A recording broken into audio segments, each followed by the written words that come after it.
Alors, Diane Tell, moi, je suis bien curieuse de savoir qui est-elle, cette Diane Tell?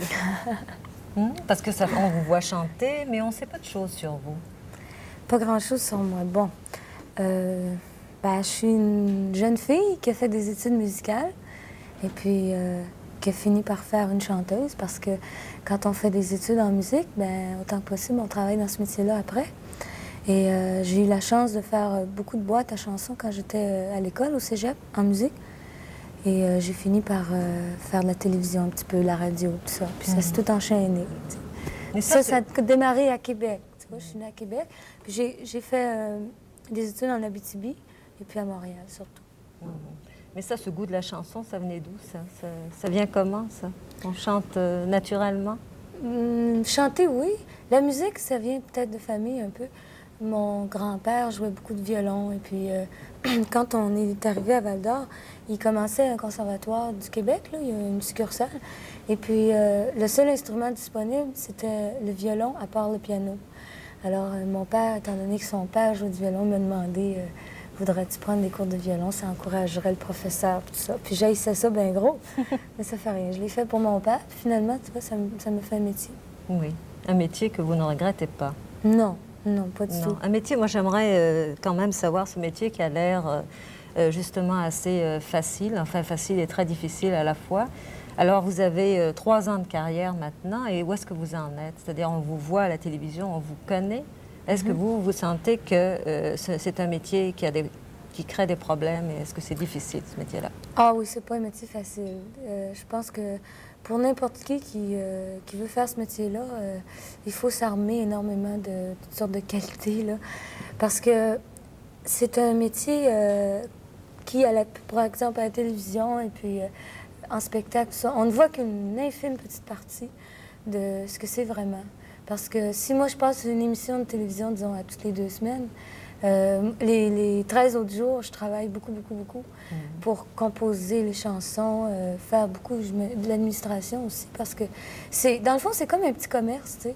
T'as autant de problèmes que si j'avais un perrette, là, puis j'étais propriétaire, fallait que j'achète des choses, en revendre, engager du monde, faire des rapports d'impôts compliqués. T'as tout ça à faire, tu sais. Et en plus d'être créatif. C'est ça. On n'a pas l'impression qu'on puisse mélanger les deux. C'est-à-dire, vous êtes compositeur et vous faites vos arrangements, vous chantez, et en même temps, il faut administrer tout ça. Ouais. Mais je pense que ce qui arrive au Québec, c'est que c'est un petit pays ou un petit marché, en ce sens qu'il n'y a pas beaucoup de monde. Ce qui fait que pour que ce soit rentable, il faut qu'une personne s'implique dans 2, 3 choses, parce que sans ça, ça devient impossible de fonctionner.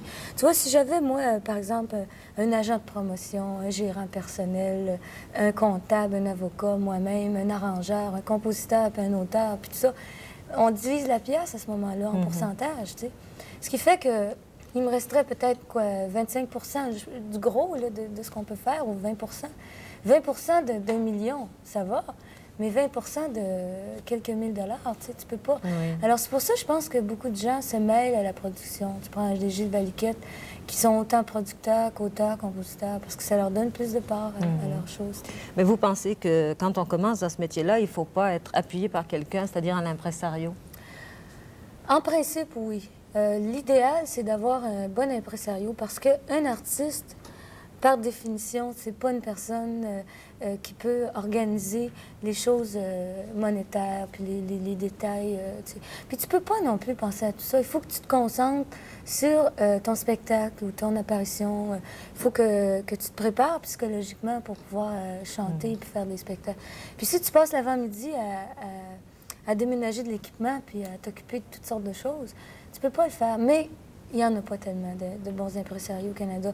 Les seuls qui existent sont pris. Tu peux pas vraiment les approcher. Mais qu'est-ce que c'est ce métier-là? Parce qu'en fait, qu'est-ce qu'on demande à un impresario? On lui demande quoi? C'est bien difficile à définir. Les impresarios, moi, je peux pas le dire parce que j'ai pas eu l'expérience d'en avoir un bon, tu sais, où je pourrais vraiment parler de lui puis dire, un bon impresario, c'est comme ça. Mais le rêve, disons, que j'ai, là, ça serait d'avoir une personne qui est en fait le joint qui unit les musiciens, les auteurs-compositeurs, l'arrangeur, les postes de télévision ou la compagnie de disques, avec l'artiste. Puis tout ça, finalement, c'est un paquet de choses qui sont si bien liées ensemble par quelqu'un qui tient ça là, en un groupe uni, une équipe unie. Là, tu as une chance. D'après moi, c'est le noyau. C'est le noyau. C'est le gars qui doit savoir comment fonctionne un studio d'enregistrement. C'est le gars qui doit savoir comment fonctionnent un peu les caméras de télévision. Il faut qu'ils connaissent bien la musique, les artistes. En fait, il faut qu'ils connaissent un peu votre métier quand même. Oui, il faut qu'ils connaissent tous ces métiers-là un petit peu. Assez pour qu'ils puissent parler aux gens avec qui ils travaillent dans leur langue. Oui, et qu'ils s'occupent de vos intérêts, pas seulement pour lui, mais pour vous aussi. Oui, ben oui, évidemment. Parce que s'il y a un pourcentage de ce que je fais, à ce moment-là, c'est à son avantage que je sois heureuse, tu sais. Mais à un moment donné, ce qui arrive, c'est que c'est juste cette partie-là de pourcentage de ce que l'artiste fait qui compte, tu sais. Et puis, ils remplissent pas vraiment leur tâche, tu sais. En fait, il y a pas. C'est un métier qui s'improvise comme ça ici, mais qui n'est pas vraiment défini. Oui. Avec ces qualités que vous voudriez. Oui, je pense qu'un impresario, ça pourrait être quelqu'un qui sort de l'université puis qui aurait 5 ans d'études, là, 1 an dans telle affaire, 1 an dans telle affaire, puis qui pourrait être qualifié un peu dans toutes sortes de choses, tu sais. Mais tu vas prendre beaucoup d'impresarios, d'où ils viennent, tu sais. Tu leur demandes, bon, qu'est-ce que tu faisais avant ça? Ben j'avais un commerce, je vendais des skidoo, tu sais. Ça peut être n'importe quoi. Puis du jour au lendemain, il dit, tiens, il me semble que je pourrais faire ça, moi, ce métier-là. Puis il s'improvise, puis je trouve pas ça juste. Parce que moi, j'ai 10 ans d'études, puis 3 ans de travail assidu. Puis je continue dans cette ligne-là. Je m'improviserai pas infirmière du jour au lendemain, tu sais. Mais il n'y a aucune façon de contrôler ça. Aucune. Et puis, quand on est une femme, justement, et qu'on veut commencer à chanter, est-ce qu'il n'y a pas plus de difficultés? Est-ce qu'une femme ne peut pas se faire jouer plus facilement? Oui, parce que... Il y a une relation émotive, quand même. Oui. Je pense qu'en général, surtout une femme dans le bas âge, 17, 18 ans, là, tu commences, tu veux chanter, tu connais pas tellement les procédures à prendre ça. Et puis, il y a toujours un homme qui rentre dans ta vie puis qui te prend par les petits points faibles, là. On est tous insécures à cet âge-là, puis on cherche tout un homme. Puis, si tu rencontres un homme dans la trentaine, il représente la maturité. Il représente peut-être le père que tu n'as pas, parce que finalement, à cet âge-là, tu es détaché de tes parents, puis ça. Tu as besoin d'un homme puis d'un père. Puis, moi, c'est ce qui m'est arrivé. Tu sais, j'ai tout donné pour un sourire, dans le fond, tu sais. Puis je pense qu'on est souvent charmés. Si ça avait été une femme ou si moi j'avais été un homme, il n'y aurait pas eu ce problème-là. Oui. Donc cette relation de sexe joue un rôle quand même assez important. Oui, dans la mesure où on peut n'en profiter pas, là, dans le sens que tu vas avoir une relation qui peut se définir.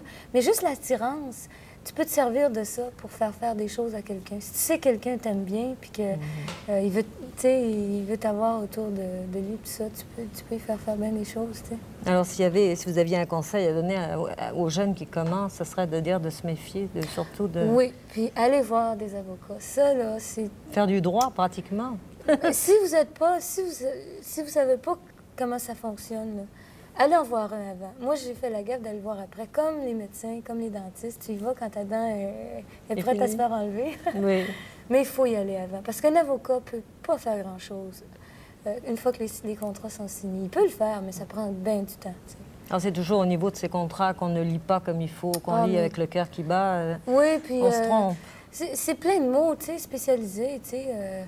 Tu peux pas vraiment comprendre ça. Il faut aller voir un avocat. Même moi, je me suis dit, comment il va faire pour me faire un truc comme ça? Ou comment est-ce qu'on pourrait, moi, bonne fille comme je suis, me tromper puis me faire...